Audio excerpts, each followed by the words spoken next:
Howdy folks, Meandering Mike here in the man cave of madness. It is the middle of the afternoon and we are doing a how to play on the Mighty Endeavor from MMP, the Gamers, part of their SCS, Standard Combat Series. Now, I'm going to make some quick comments on this. This is Standard Combat Series. You have Standard Combat Series rules. Now, I believe they're up to version 1.8, which I'm sure somewhere I have a game that has the latest version, or you can get it online. I'll have to check and see what the differences are. But for the most part, there's probably only a few minor differences. But and then there's the specific rules for the game, in this case, the Mighty Endeavor. Now, in general, SCS has been known as a good place to get started in wargamings. I would not recommend Mighty Endeavor as introductory wargame, even though it's part of the SCS, because there are quite a lot of specific rules here. This is twice as this is 8 pages. The last page is design notes, really 7 pages. This is twice as many. There's enough differences and sort of asymmetrical things between how the Allies operate, how the Germans operate. For example, in normal SCS, it's very simple. There's 4 phases in a given player turn: movement, combat, exploitation, and supply. This is not true here for the Mighty Endeavor, however, because the specifics of the game override the series rules. The German has 5 instead of 4 phases. They have a reinforcement and replacement phase. Well, that sounds simple enough. The Allies have all these here, so it's like 11. Besides reinforcement and replacement, they have airpoint phase, which has sub-steps. They have an invasion phase, an attack headquarters announcement phase, an airdrop phase, and the normal movement, combat, exploitation, supply. Then a shipping phase, and an attack HQ unflipping phase. Well, that should be called like cleanup or something like that, but a phase just for unflipping something that you flipped. Anyway, the fact that there's more rules, especially between airdrops, invasions, airpoints, it's definitely more complicated. So again, I wouldn't recommend it as a introductory war game or the first entry into the SCS system.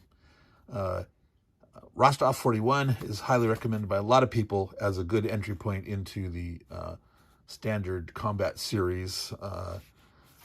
But if you want, if you're a veteran wargamer, you're very experienced, go for whatever you want to go for. But if you're thinking about introducing a new player, I would not recommend Mighty Endeavor as a good place to start. Now, so let's take a quick look here. Trying to go a little faster. My phone's been flaking out lately. It's got a full charge, but it's been doing some of those weird things where the screen starts blacking out. So hopefully we will not have this problem in this shooting of this video, even though I had to restart once already. So, Hex Encounter Wargame, SCS system, Standard Combat Series. Zones of control. The 6 spaces surrounding a unit is their zone of control. Certain terrain, if it's impassable to normal movement, the zone of controls do not extend across it. So that's what this sample is showing here. This river, like the Rhine River in this specific game, zones of control would not extend across, but they would go across the bridge. Okay. Now, the series rules state that when you move next to an enemy unit, so you enter their zone of control, it costs you 2 additional movement points. Now, movement points. Gonna assume you know that. Assuming anyone watching this is familiar enough with war games to know that each unit has a movement allowance, the number of movement points you can spend. Each hex costs 1 or more movement points, or maybe even less. Like if you're moving along a road, it might cost you half movement point. And it's this number on the right here is their movement allowance. So these 3 numbers are attack, defense, movement. So to move next to an enemy, to enter their zone of control, you have to spend 2 additional movement points above and beyond the cost of the terrain. Now, in some games, you may not leave a zone of control. In this game, you can. You can leave a zone of control at no extra cost. It costs movement points to enter a zone of control. you can move from zone to zone as long as you're paying that cost. So if you move up next to a guy and spent 2 additional, and then move sort of along next to him going from zone to zone, you'd pay for the next hex and an additional 2 there. So you can do that if you have enough movement points. All right. The terrain effects will vary from game to game. So they do not actually have like a terrain effects chart for the costs or the effects on combat, other than speaking in general terms that usually the defense strength is multiplied in certain terrain. When a defender sits in there, you might be bocage, it might be forest, it might be hills, mountains, whatnot. Depending on the particular game, they might be double or tripled. In this particular game here, now I do not have the map totally unfurled right now to easily show things. So, here's an example of the terrain in this game. I'm going to zoom in. So you have forest, you have hills, mountains are the darker brown.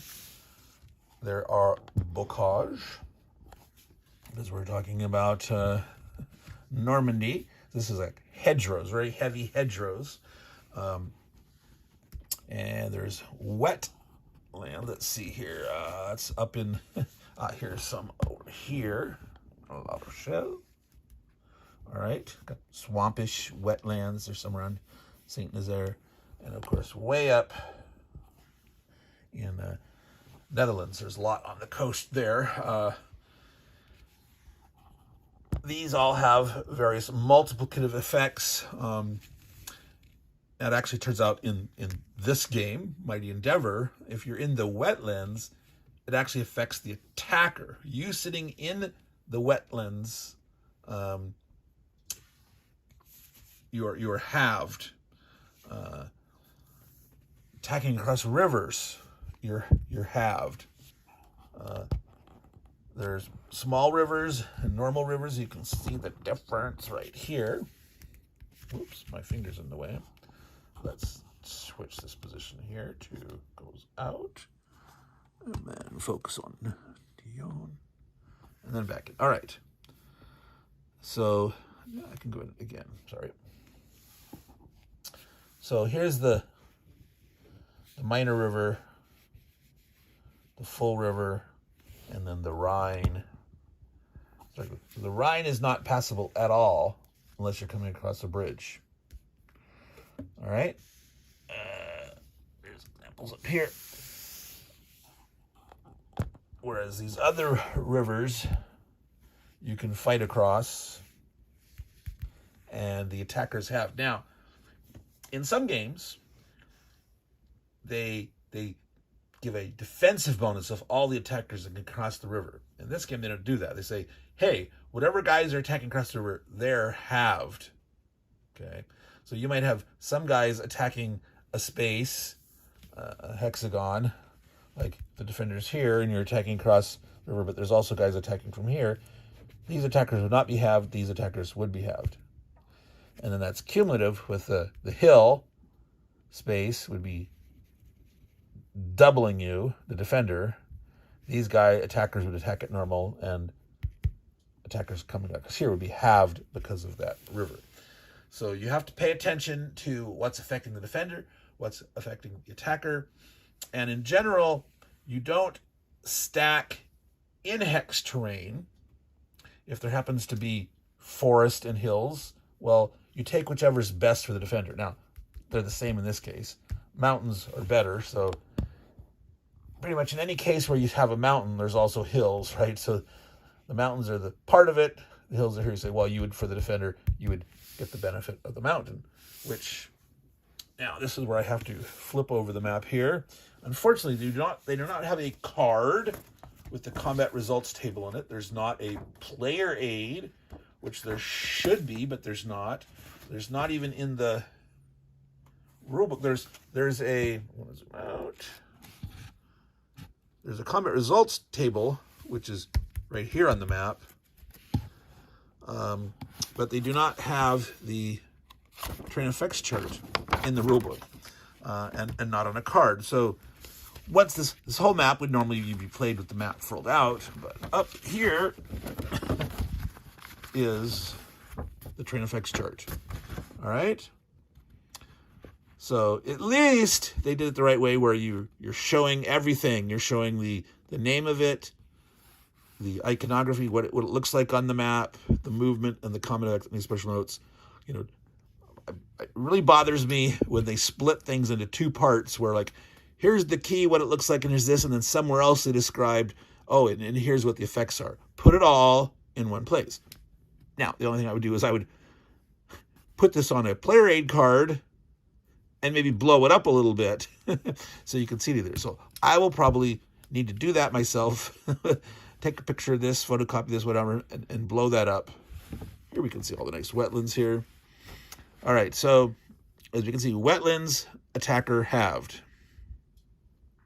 Okay. Now, what's not defined here carefully is this, you have the attackers attacking into the wetlands, or the attacker in the wetlands attacking somewhere else is halved. And it should. It's obvious when you're dealing with the rivers, the small rivers, the normal rivers, and then the Rhine River. They actually have you can only attack where roads or bridges cross it. So if you look here at bridge, going across the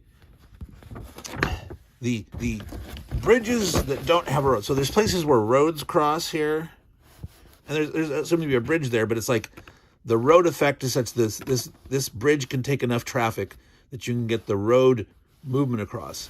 Now, they purposefully in the designer notes mentioned in the Netherlands they actually removed the road network because it was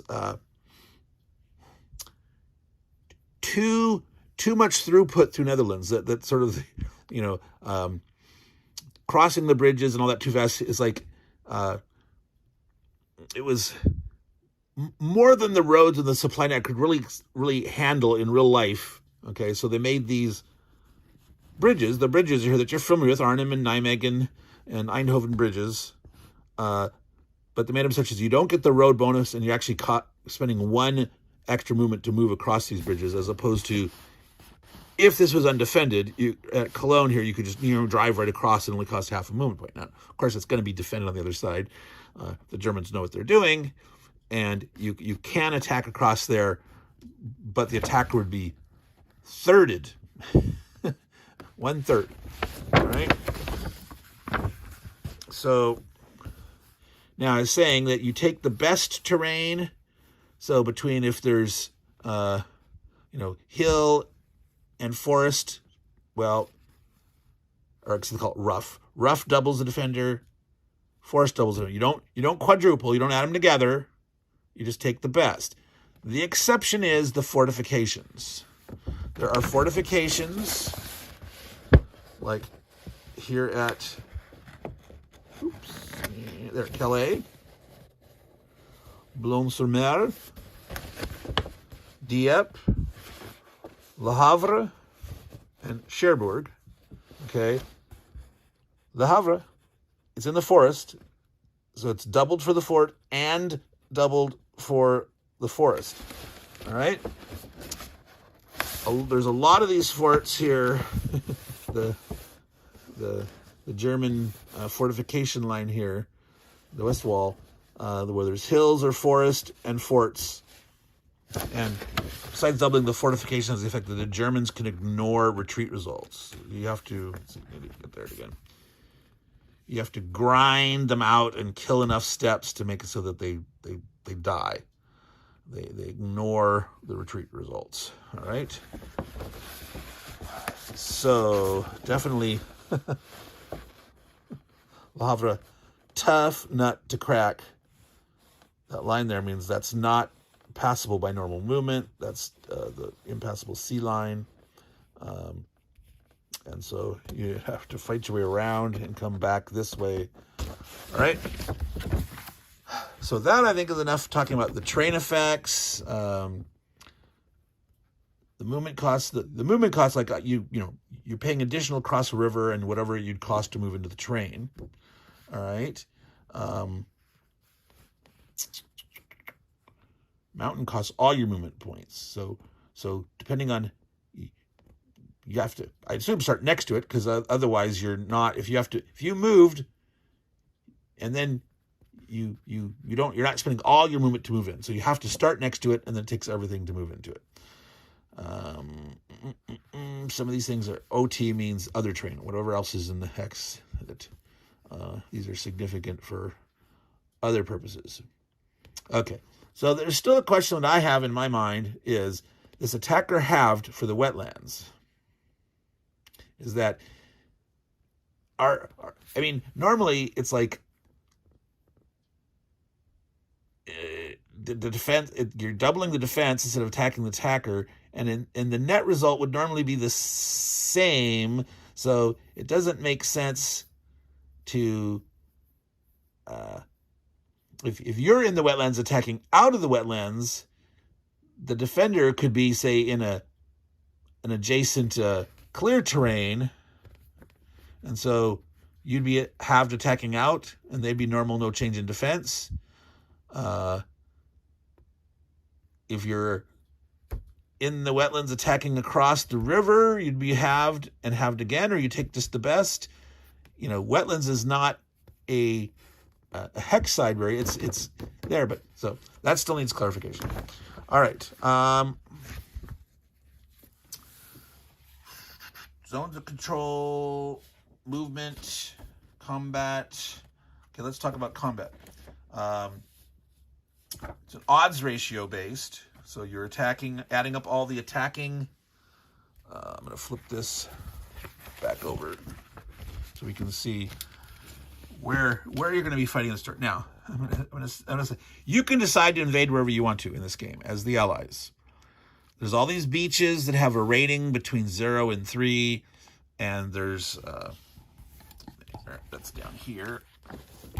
No, the beach data is here, sideways, unfortunately. Some of the places where they have these charts on the table and are faced one way or the other, I question their placement, their choice sometimes, but that absolutely cries out for the reason to have a player aid card to have important charts on it. The higher the beach class, the more you can. Assault force is what you conduct the invasion with. You can bring on follow-on troops in the same turn where you invade, and then you can ship in the first turn and subsequent turns up to 6 additional turns. So when you pick a beach to invade at, you're getting a beach port marker. You're going to have the first turn after, and then the 2nd through 6 turns after, for a total of 7 turns. And then the beach marker is removed. Okay, we'll talk more about this later. This is very important for supply constraints. It's one of the reasons, again, that this is not a good game for an introductory game, that there's so much going on in terms of supply differences than a standard SCS game. Besides differences in the normal trace supply between the Germans and the Allies, they do it differently, and some differences between normal SCS rules. But there's also attack supply based on headquarters, which is a total addition to the rules for Mighty Endeavor. So these factors here, how much you can land with, how much you get reinforcement on that first invasion, how much you can bring on the next turn, and then each turn after that is just 1, okay? So each beach port can bring on 1 regardless of the class after that. But this initial start, how much you can get, depends on the beach class. So where are the best set of beaches? Yeah, you guessed it. It's in Normandy. This would be like Utah Beach, and Omaha Beach, and Golden Sword, and Juneau. So technically you would say that they had invaded at 4 beaches. You only get 6 total ever for the entire game. And if you want to get any of the units that start down in the Mediterranean, you must invade in the Med. If you want to miss out on all those units, you can use all your 6 invasions up here. You can't do more than, is it 3 a turn? This zone, here to here, this particular beach zone, can have up to all 6. It says unlimited invasion X's. You can do all your ones in here if you want to. And then there's a stretch of land up here. You could potentially land 2 beaches here. Way down here and around. Now there's a map add-on here for this, an overlay. So you can have the Brittany Peninsula with Brest and Lorient. Those are important ports here. Capturing ports, very important. You have your beach ports for your invasion hexes, but what's critical is capturing real port facilities to be able to maintain your supplies over time. Very critical for the attack supply for the Allies. Down in the Med, there's Marseille, and so that was Operation Dragoon, I believe. I think originally it was named Operation Anvil, and then at some point the name of the operation changed. I can't remember if the preparation was called Anvil, and then landing was Dragoon, or once it landed and it was on the beach, then pushing up the Rhone Valley, if they changed. I don't remember, but you'll hear the invasion of southern France, which was was it about 10 weeks after the invasion, obviously in June, beginning of June here, June 6th, 1944. You'll want to invade in the south of France. So that's not so much how to play mechanically, but how to play this game, and we'll talk about that more later, is where to invade. In general, everything makes sense to invade in Normandy. Because of these 3 class 3 things. There's only another class 3 down at, not at Marseille, but to the east of it. And there's a few scattering of class 2 beaches around. There's a couple down near Bordeaux. There's some more in the south of France. But saving a possible beach landing for later, to land somewhere up here. If you land here and the Germans pull too many of their troops away here, you could successfully invade back here and open up another line of attack behind their front. So you need to sort of keep them honest. Plus, as I mentioned, that difficulty with the capturing ports, and that the beach ports only lasting for 7 turns. You may logistically want to keep a beach invasion open to use as a form of more supply. You can re-land at a beach you'd already land at after 7 turns, and the one's gone away. You can do that again to bring in more troops there and reestablish your beach port and continue your supplies from there. So that's just something to think about. Now, I'm going to do this how to play in stages here, because there's a lot to it, and I was going to say I'm struggling with the best way to try to explain it. There's so many pieces involved. Again, going from We haven't talked about the actual combat system and the step losses. Each unit has 1 or 2 steps. The combat results table, you have potential attacker and defender losses of steps and potential retreat. Now, again, one of the reasons why I say this is not a good game as an introductory one for the SCS system or wargame in general is like the combat results table is different for the Germans than it is for the Allies. And that is because, let's see, I got this zoomed out enough and zoomed in. These results in brackets here, for the Germans take 1 less step loss. They have what's called in the game, German tactical superiority. Part of it was a sort of a design by effect implementation where the Germans weren't attacking enough, weren't counterattacking enough.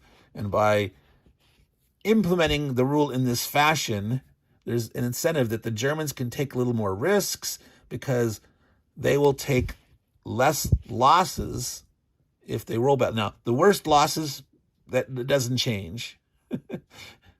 But there are, at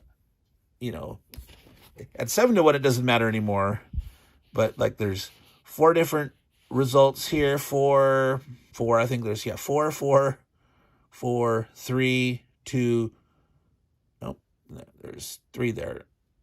And 2 that the Germans take less losses. So that's another thing where, okay, it's different for different people. The combat results table is not the same for everybody. That's not a good place to start, in a war game where there's so many differences, trying to explain all that to a newcomer. Okay, so I'm going to take a quick pause here, and we'll start up with part 2 of how to play the Mighty Endeavor, coming soon to a video near you. Howdy, folks. We're back. We're going to probably film some bits and pieces of this and splice them together. But one of the things we did is we went ahead and we set up the initial positions for the Germans on the map here in the north. As you can see there, they're along the coasts, a few inland panzer divisions and such. Little scattered forces.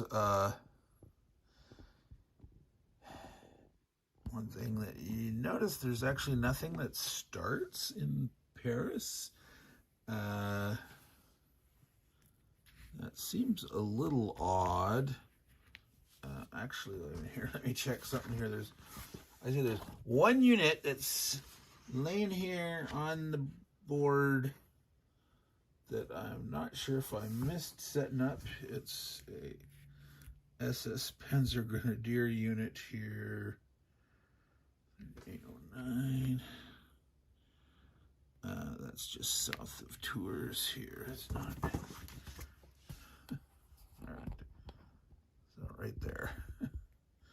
But yeah, so there's nothing in Paris at the start. Now, I'm going to tell you, as far as I can tell from the rules, there's nothing that would prevent the Allies from airdropping into Paris, which they would never in a million years do. There's just absolutely no way that they would paradrop that far behind enemy lines.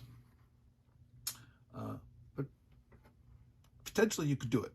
And the fact that Paris being a city, Tripoli's on defense, there might be something there to get in there and try to hold it and cause some issues. But no, there's no way that they would ever drop that far behind the lines. Part of the problem in this game is, for the Allies, if you're out of supply, I mean, you're halved on defense, and your movement's reduced.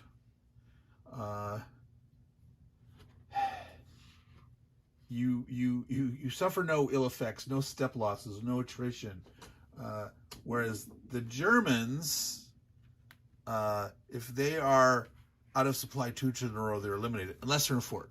So a fort can be isolated and cut off. The units can stay there in the fort and they won't surrender.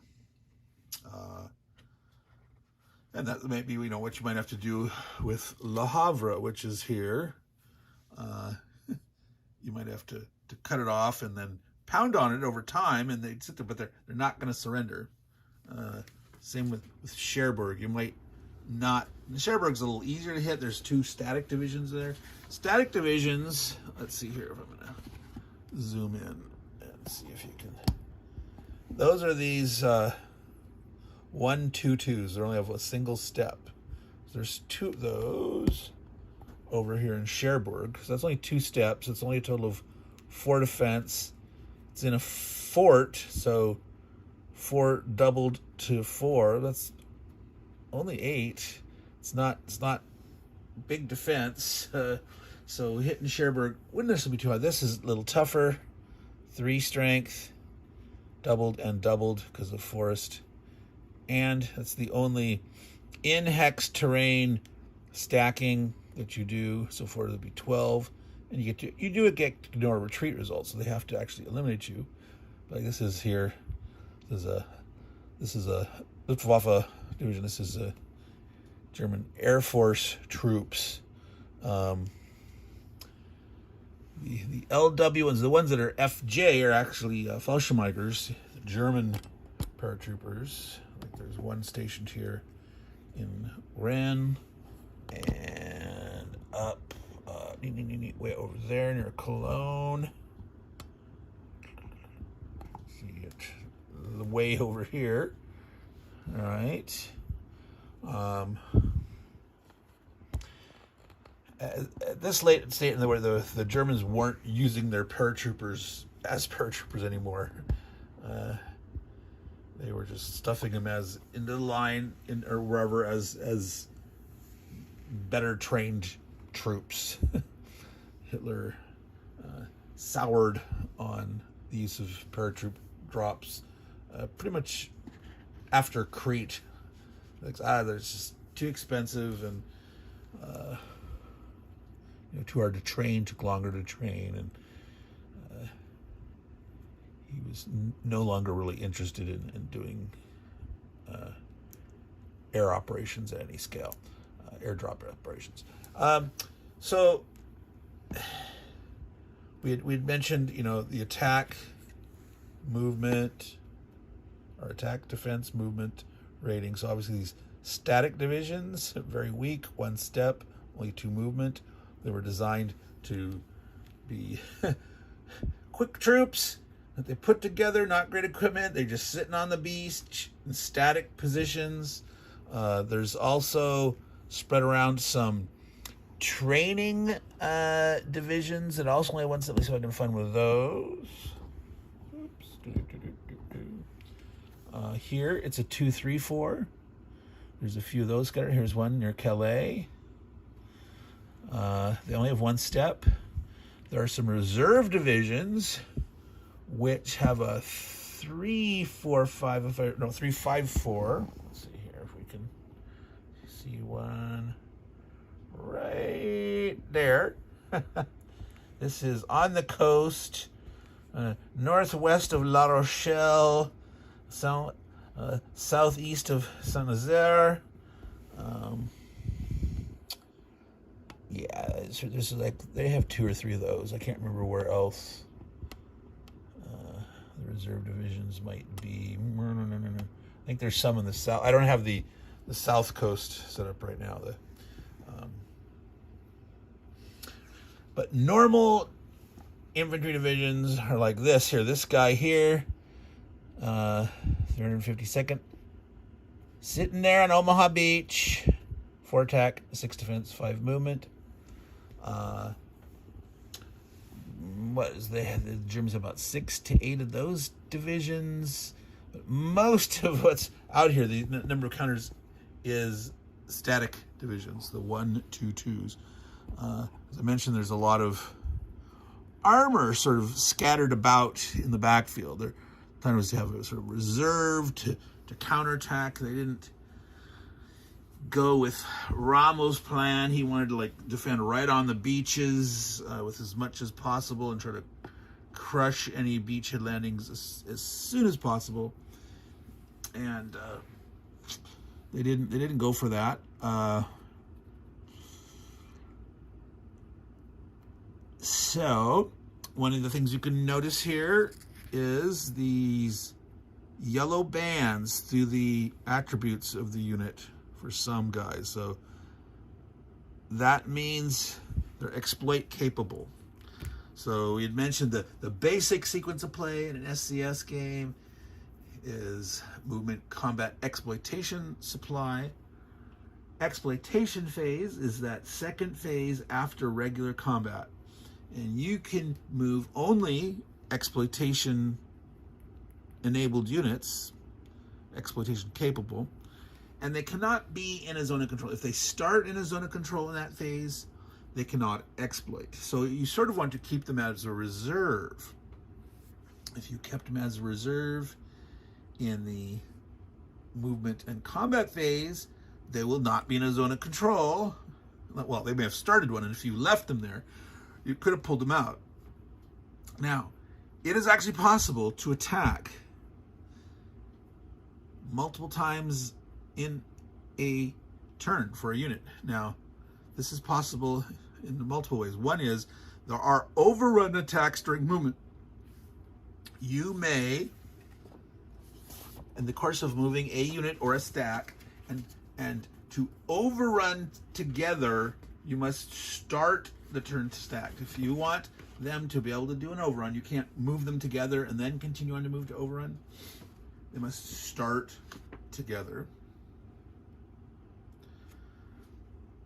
And it costs movement points to overrun. All right. So you'd have to move next to the enemy. And in addition to expending the movement cost to enter that zone of control. And then you spend 2 movement points to conduct an overrun attack. Okay. Now, if just like exploitation, if you start in the zone of control, you can't do anything in the exploitation phase. In the regular movement phase, if you start in an enemy zone of control, you may not overrun.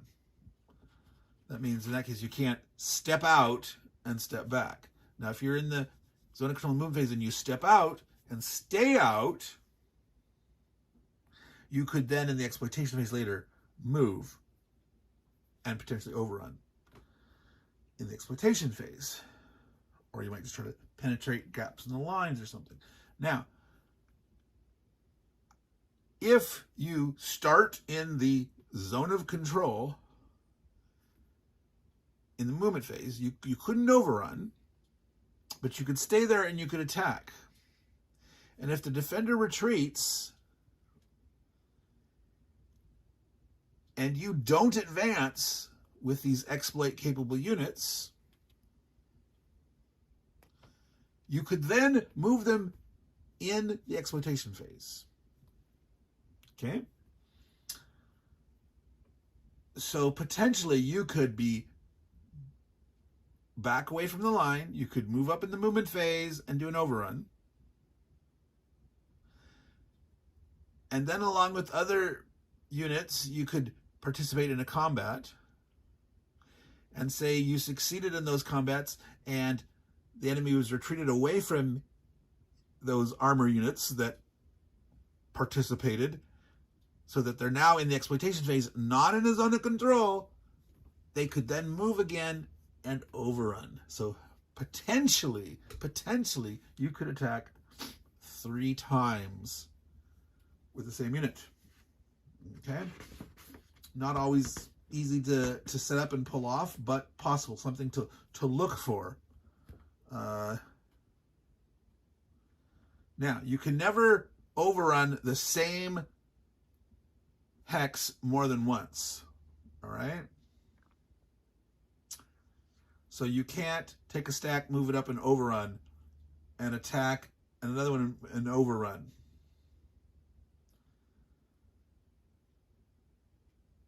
Now, potentially, if a stack were to retreat to another hex, you could then overrun them there in that hex, because that's a different hex. So even it's the same stack. All right, now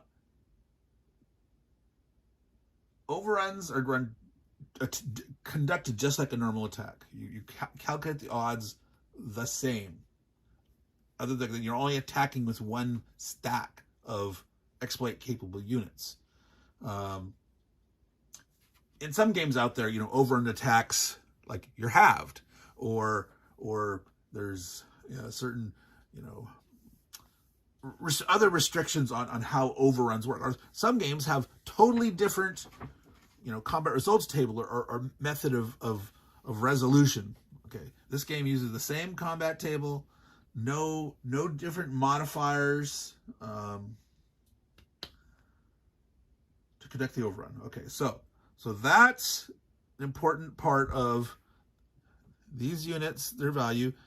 But since you're using exploitation capable units to do that, any losses you take are going to be all on them. You're going to be losing your armor. Now, there happens to be, I don't know if you noticed it here, I'm going to zoom in. This is a bicycle brigade. Yes, a bicycle brigade. One step, a 126. There, that's sitting there in the Saint-Lô, nearby Carentan. That's something that's going to get into the fray early on here in Normandy. The Allies would like to kill that off. It is a unit that can move in the exploitation phase. Certainly wouldn't be overrunning by itself or anything, but it might be moving around to try to exploit a hole or fill a gap or do something. And if it's stacked up with other armor, it'd be something that could be taking a loss. One thing to note about, I haven't actually talked about the mechanism of combat, which we will, but other than the fact that we showed the combat result table, showed those results that were bracketed, which the Germans take one less attack or loss result.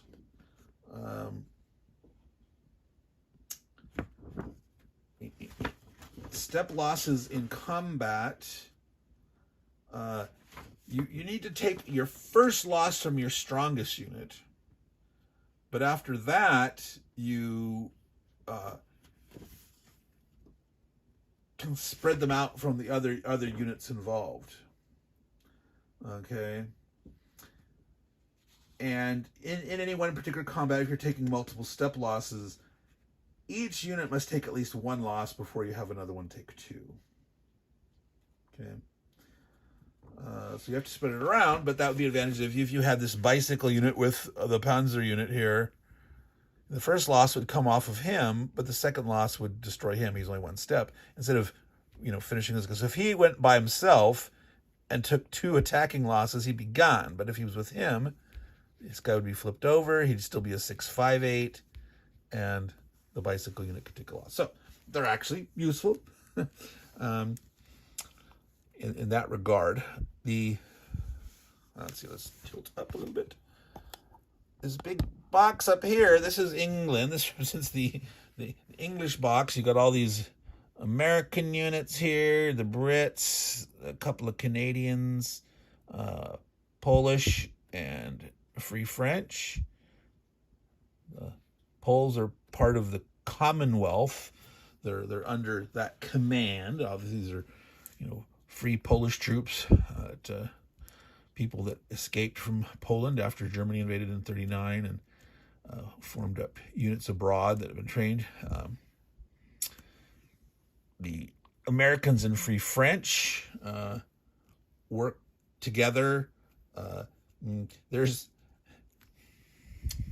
some ambiguity about the headquarter rules and the attack supply. I mentioned there's attack supply in addition to trace supply for the Allies. Americans and French units can use the American headquarters. There's also, coming on as a reinforcement in the Med in the south, there are American headquarters and a Free French headquarters. And again, the assumption is, the way it sounds like the rules, but it's not 100% unambiguous, is that the Americans could use the French headquarters and vice versa. They do talk about inter-allied cooperation in that Commonwealth units can stack together. These guys can stack together. They cannot cross-stack. However, the way they worded it says these guys and the Commonwealth, and then they say or French or American, when it should be these and these and these, or these and these. I mean, it's like they didn't use the right logic rules of anding and oring when they wrote the thing.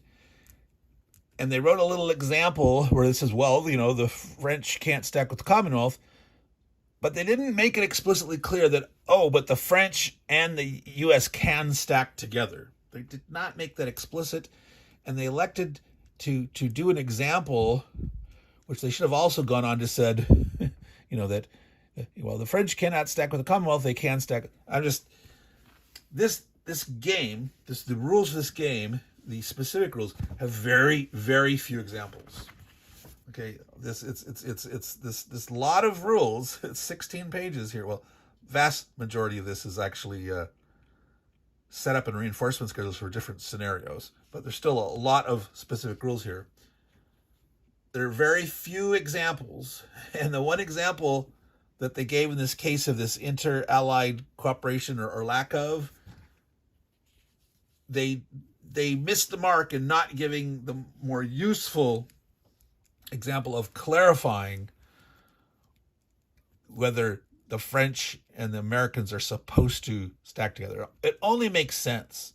However, here's why I say there's more confusion. This is a little bit of a meandering Mike. This color is the British color, the darker brown. The lighter brown is the Canadian color. However, the Canadian headquarters, it's a Commonwealth headquarter in the British color, even though it's Canadian. This is the 1st Canadian Army. 1st Canadian. And here's 2nd UK. The French, however, has its own blue headquarters. All right. If it was the US and French combined headquarters, that Free French headquarters should have been green if this Canadian headquarters is the British brown color. By the logic that should make sense, saying, well, this faction, if you call it a faction, they've got the Commonwealth, who primary is the UK, and they say, well, that's a Commonwealth headquarters that any Commonwealth unit can use. So even though it's Canadian, and this is the Americans, but they have a Free French one, if it was colored green, that would be the same parallel reason why this one's the darker brown. But it's not, it's blue. But I still think that that Free French headquarters can also do Americans. And this guy can do Free French. These guys would never be in attack supply. And it would be very difficult in the Med. You got a lot of French units down in the Med and a lot of American units. You got 2 separate headquarters. You'd have to get them both into play working separately, where usually early on you're hard pressed to get lots of headquarters in. Well, and in fact, headquarters are limited by the number for attack supply, by the number of ports you control. All right, so once those beach ports start disappearing, you're totally limited and sort of hamstrung by the number of ports you have. We'll discuss that more afterward. I'm not going to cover everything in this how to play right now, because there's some of the stuff just as you go along, as you start to do it, it'll cover. But I'm going to touch on things and I'll come back to them, as we we make progress. But that's the rules in generally are pretty tight in these, but there are a couple of ambiguities, and that's one of them that they could have made a very explicit statement, and that it's still just a curiosity in my mind that, well, why couldn't have you had this been the light?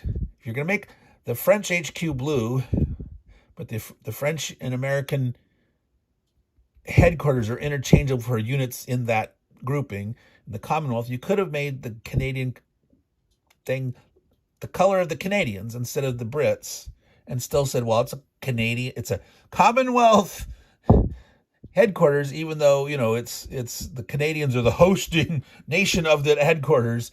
So it's inconsistent between those two. But they don't talk about it directly, and the what they do talk about has that little tiny gap of ambiguity. Anyway, going to continue on here. So what are all these things down here? So when you land at a beach port, you put this marker on the beach, and the marker underneath is the marker that you'll then put on the turn record track up there 7 turns in advance. Okay? Because it lasts for the landing turn and 6 additional turns after, 7 total turns. And that's the end of that 7th turn that you take it off. So basically, the turn you're landing, add 6 to the turn number, put the ending turn there on that turn marker, and you'll not remove it until the end of that turn. So any up to 3 beach landings that happen on turn 1 that are good through turn 7. If you do any beach landing on turn 2, it'd be through 8, etc. Historically, I believe it was middle of August where they landed in South. You can't see it there. So I think like turn 7 is historically where they landed. You can, in this game, the way this is, you can land your beaches on any turn. You don't have to wait. There's no limitation like that. You could land, you know, you're limited to 3 the first turn. I believe it's 3. I know you're limited to max 3 airdrops. That's a whole other thing that we didn't talk about. There's an airdrop thing here. There's a 12 lifetime limit on airdrops. All right. You cannot conduct more than 12 airdrops, period, for the entire game. You can never drop more than 3 in a turn. You can never drop more than 2 in a hex in the same turn. Or you could do airdrops, you know, 1 a turn here, there. A given air division to drop again has to get itself back to the England or the med box. So they'll end up dropping. They'll have to get themselves back to a port where they can ship themselves back to England or the med, and then you could drop them again later. And if they've taken losses, of course, you'll probably want to apply replacements to get them full strength before you're dropping it. No requirement. When you do an airdrop, there is a chance that you take step loss. Just dropping. There's casualties. There's people, suits failing to open, anti-aircraft fire, etc. So we mentioned the beaches. Here's the airborne units. They start with 2 in each of these zones. I think there's 1 in the med, or maybe not. Maybe it's a reinforcement. I don't think it shows up until maybe turn 3 and 4. I think they get 1 more reinforcement here, and maybe another one in the med. So there are not 12, drops. So they expecting to use all your airdrops, you're going to have to recycle it. They'll have to get them back. So just like, Normandy landing here, and then for Operation Market Garden, if you're going for those bridges too far here, Eindhoven, Nijmegen, Arnhem bridges, and airdrops there if you want to recreate that. Now there is no Polish Air Brigade.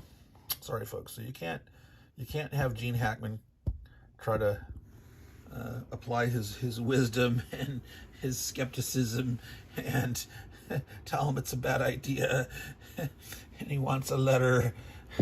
Yeah, sorry. No Gene Hackman. So what are all these here? These are the markers that you use when you control a port.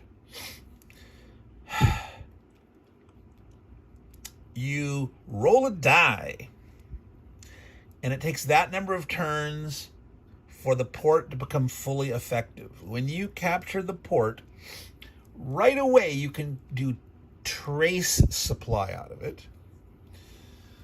Okay, but for the Allies' attack supply, being able to support a headquarters to do attacks, it takes that die 6 delay. And 1 means the very next turn. So the turn you actually get in there and capture it, in that supply phase, you'll be able to trace supply out of it.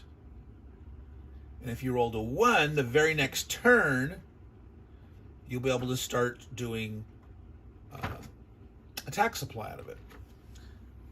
But you basically roll that die, look forward that number of turns, put the marker on the turn track, and then when you reach that turn, you put it out and you put it on the right port so that you know that this is now able to support. So, normally the first port you're going to take is Cherbourg.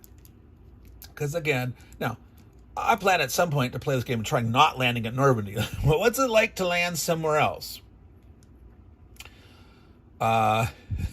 Very scary.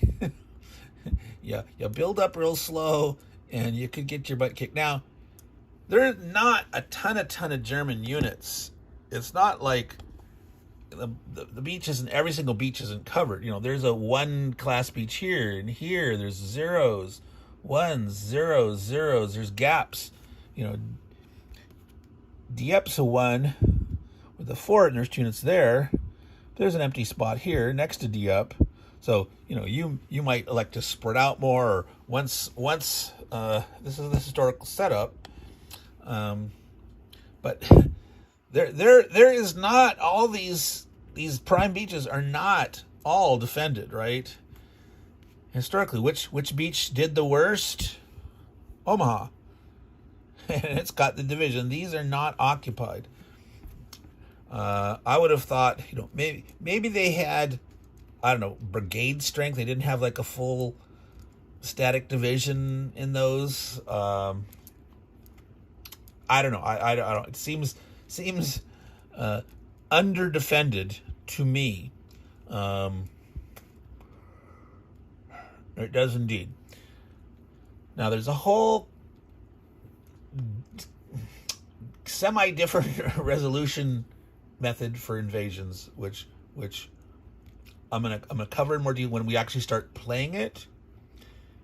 And it's like you roll on a certain odds depending on the kind of terrain that the beach is landing in. So there's plain terrain, there's wetland terrain, which all that stuff up there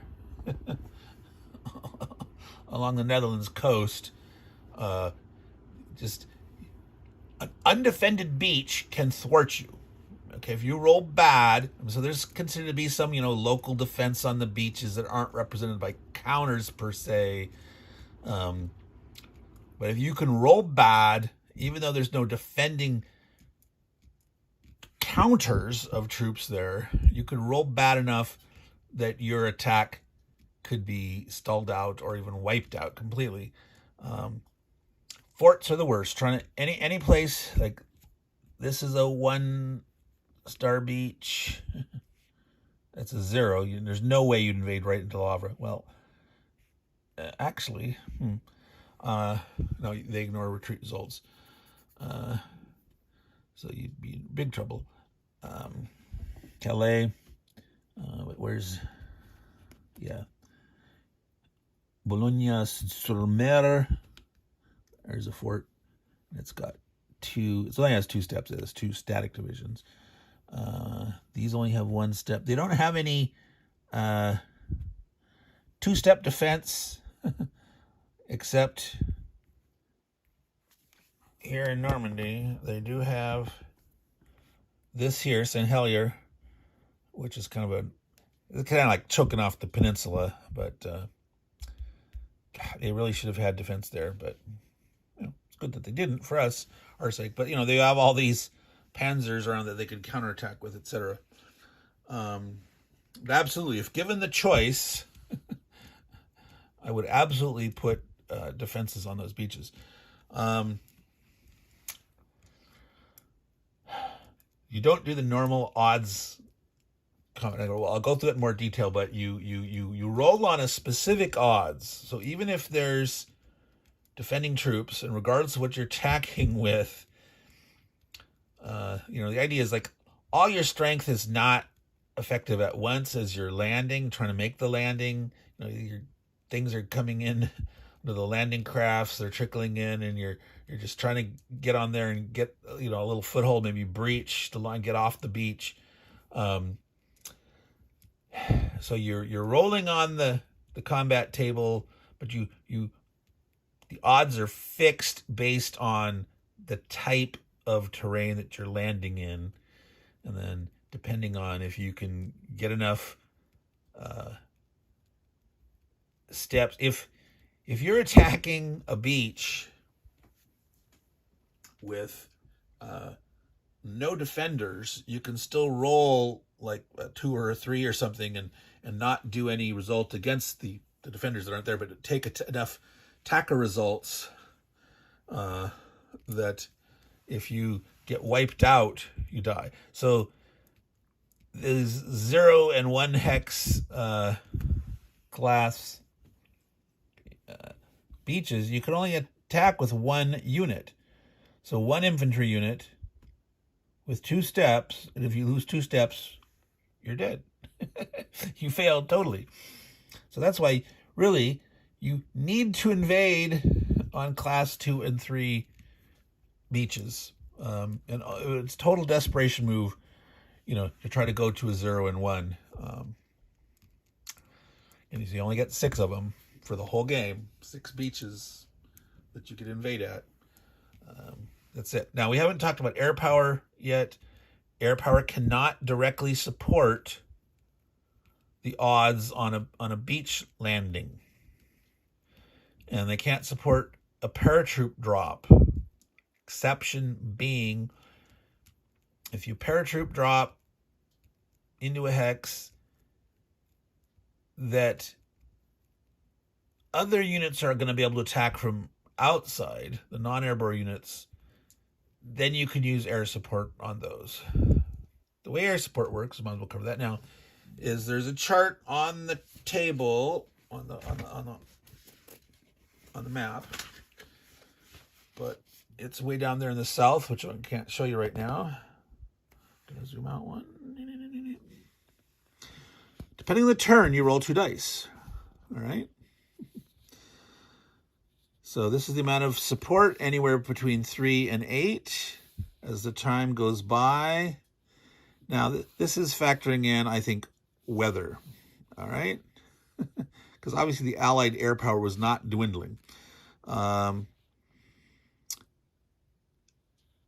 But like through turn 8 goes up through the end of August. So you're getting into September here. So it goes down a little bit, starts getting a little rainy or foggier. And then even less here, 14 through 21. 14 through 21, that's the middle of November through the end of February, right? So here's your winter, chance to get less on average. I mean, you're always gonna get at least 1 air point, right? And here, these rolling a 7 is the most likely result. It's still only one out of 6 chance out of 36 possibilities with 2 dice. But 5, 6, 7, those all stay the same. 3, but we're in 2. So on the low end here, you might get very little. Same, but here on this turns 1 through 8, you get the most air points. And the way you use air points is, you see these dotted red lines? Those delineate certain air zones. Zone 2, this is zone 1 here, the main, because it's Normandy, right? This is where they actually invaded. So that's zone 1, 2, 3's up there, 4, 5, 6 is the south. You spend 1 air point for the turn to dominate. I mean, to gain air superiority. You're dominating the air zone. And the benefit that that gives you is... oh, and by the way, this is a game-specific rule. The air rules are game-specific. The system, they don't have air rules, right? Not every game is going to have air in it. So because there's no air allocation phase, no mention of air at all. So that's one of those things. Well, if the game has air, it's added. It's more chrome and details, etc. But when you dominate that air zone, the enemy use of roads is reduced. Roads normally cost a half a movement point each. But with the Allies air dominating, the Germans have to spend 1 movement point per road because they're getting strafed and stuff. So they can't just, they're basically only moving at night.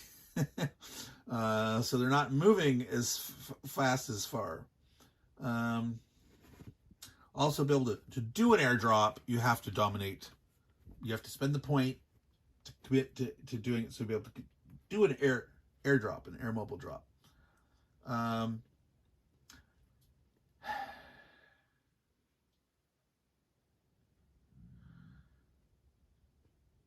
Now, besides the roads costing 1 movement point for all German units,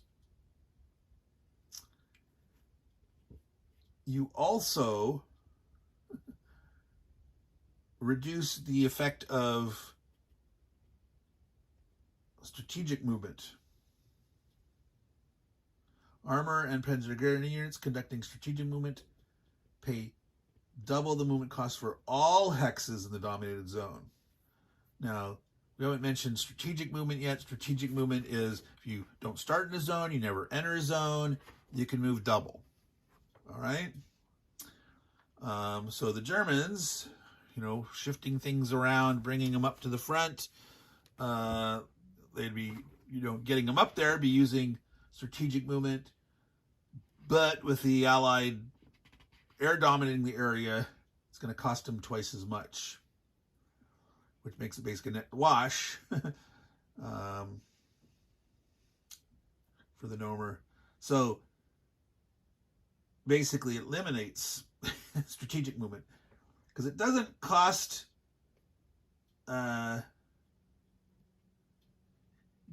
doesn't double the cost of all terrain.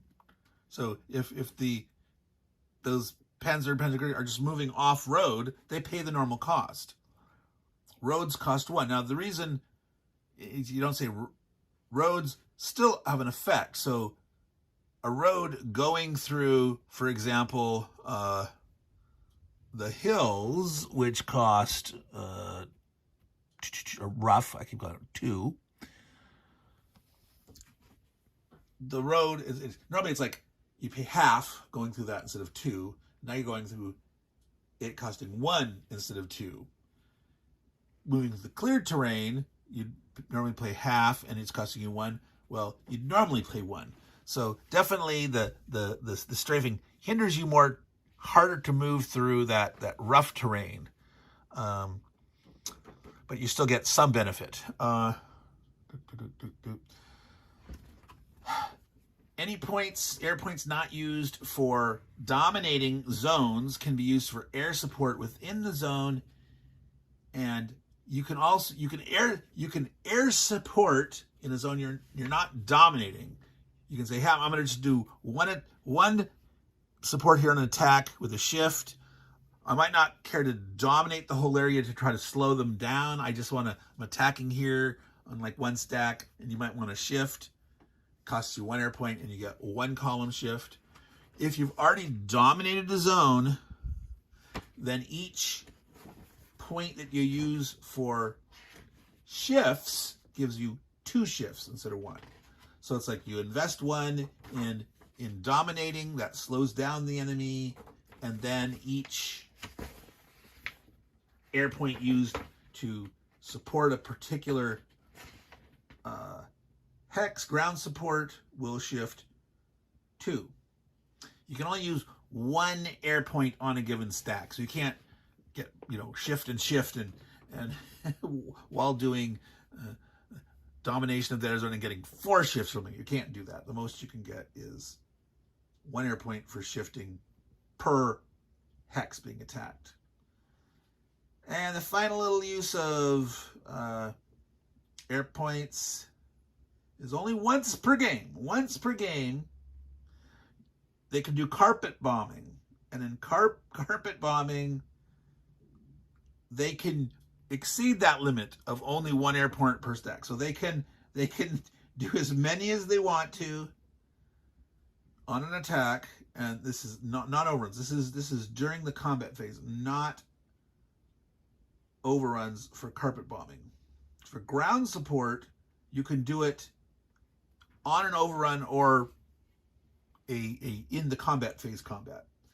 But the carpet bombing is only in the combat phase. You can use as many of your air points as you want to. So if you want to blow away one really tough stack and below 3 or 4 to get 4, dominate the area, use 4 air points to get 8 shifts, you can go from 1 to 2 up to the 7 to 1 column.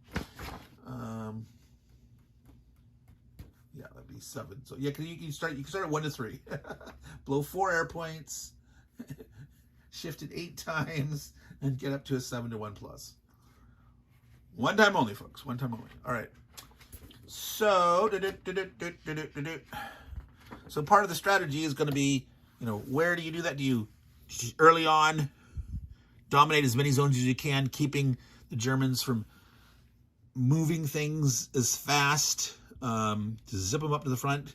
Because, maybe they're going to move all their armor up here and try to counterattack your invasion. So maybe every zone out here that has a big panzer units in there, you might elect to suppress those, dominate those zones, and maybe just use 1 or so or 2 for supporting the combats here.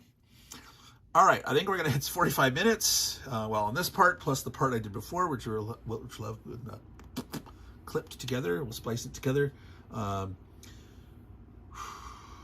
There's a little bit more to cover. I think we still have not covered the actual, we discussed overrunning. We'll do a combat example as we start to play. We'll figure it out between the invasions, the combats coming off the beach, the air units supporting. I mentioned this one last thing. This is an oddity for this rule system. Standard combat series is in 99% of the war games out there, when you have an odds-based combat results table, odds-based combat results table up here, you always round down. You round in the favor of the defender. If you have 4 points and the defender has 5, you don't have a 1-to-1. You do not match him. You'd be rounding down to 1-to-2. If you've got 8 points and he has 3, you do not have enough for a 3-to-1. You'd be 9. You would round down to 2-to-1. Well, in this game, you round to the nearest. So if you have a fraction, if it's less than a half, you round down. If it's more than a half or a half, you round up. So that means if you have 3 points, 3 strength, attacking 2, 3 against 2 would normally round down to a 1-to-1. You don't have 4 for 2-to-1. In this game, 3 to 2 is 1.5 to 1, 0.5 rounds up. 3 to 2, you actually get the roll on the 2 to 1 column. Now, I do not like this. I do not like it at all. I do not like it, Sam, I am. It is so much easier to not have to actually do the full math, figure out what the fraction is to determine should I round up or down. It's just like, how many times is this going? It's like when you do long division, you do it in little bits and pieces, and you say, hey, how many times does this go into that? What's the remainder? Well, my 10 carry. Now, some people don't like long division, but that first step is very simple. How many times does this go into that? Okay, 10 versus 3. Well, how many times can 3 go into 10? Well, 1, 2, 3, 9. It's just like you can add, or you could just say, well, yeah, it can't go 4 times, but it can go 3 times. It's 3 to 1 odds. You don't need to know that it's 3.3, right? 11 to 3. Well, I could say, well, it doesn't go in 4 times, it only goes 3 times. That's easy. But 11 divided by 3 is 3 2/3, which is more than a half. You would actually round up. So technically, you have to do more difficult math, which I can do it in my head, but and using calculator.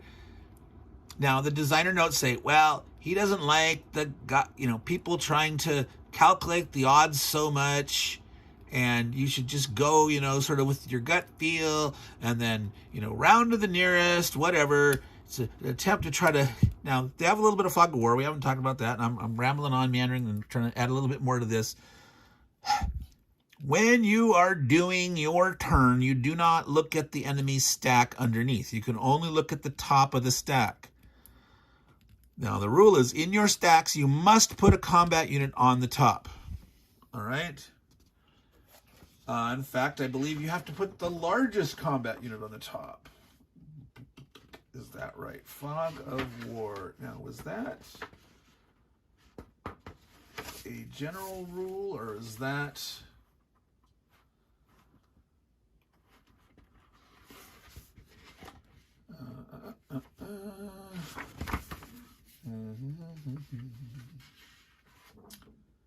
Fog of War. This is in the series rules. Except when actually calculating the odds, when you've committed to an attack, you can examine the stack. All right. Oh,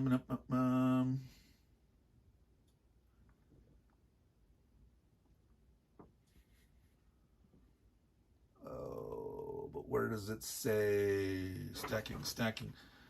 Now, in the general rules, it doesn't say. It says you can stack, but it doesn't say this. Then there's a stacking limit. It doesn't tell you. It's in each specific rule. There's 4 unit stacking limit in this game. Now, order of stacking. Players can arrange the stacks in any way he likes with the following restriction. The top counter in every stack must be a combat unit with an attack strength of 1 or more. Okay, it doesn't have to be the strongest. Okay, so as long as it has an attack strength of 1 or more, an actual combat unit, that means trucks have a 0, I believe, right? Yeah, they have a 0 defense, 0 attack. The 5 for headquarters and trucks are their range of supply in movement points, not an attack strength. Range, not range of hexes, range of movement points. That means using the road gives you more supply length. And there's no German air superiority. They're not dominating a zone. Now, technically, on the first days, the Germans had local air support on the beaches. That's not simulated in this, other than the abstraction of the way you roll to resolve invasions in the beach hexes. But you've got to put a combat unit on the top. Besides that, you can put them in inner order. The enemy can't know. So you might have some other kind of marker. Now, in this game, there are not really other markers. Well, in a port, you'd have the port control marker, technically, but the enemy would remember that. You could probably see the yellow side of it. Well, yeah, you control that. Yeah, there's not really markers in this game. So they wouldn't necessarily know which units you have. They could see how tall this deck is, but you could potentially do a juggle, and they wouldn't necessarily know, is that like, is this a stack of 3 full-strength panzers, or is there 1 unit and 2 static divisions underneath? So that's the fog of war and stacking, and the notion that you don't examine the stack until you've committed your attack, and then when you're actually doing the resolution, calculating the odds, because you've got to finish all your movement first, unless you're overrunning. You like, I'm committing to this, and I'm overrunning. Then you conduct the combat, and you can see the actual strength. But personally, I do not like round to the nearest. Round down, round down, round down. It's so ingrained in my head for over 40 years of wargaming experience. The idea drives me nuts. I'll get used to it.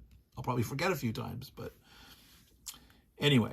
So let's call it quits here for this one, up to 53 minutes. Plus this again with the spliced in other part, which I can't remember if that was 5 or 10 minutes or more. I don't know. So Meandering Mike, Man Cave of Madness. We'll probably start in next time with a few other rules and actually start playing, hit the beaches, and have at. So take care and ciao.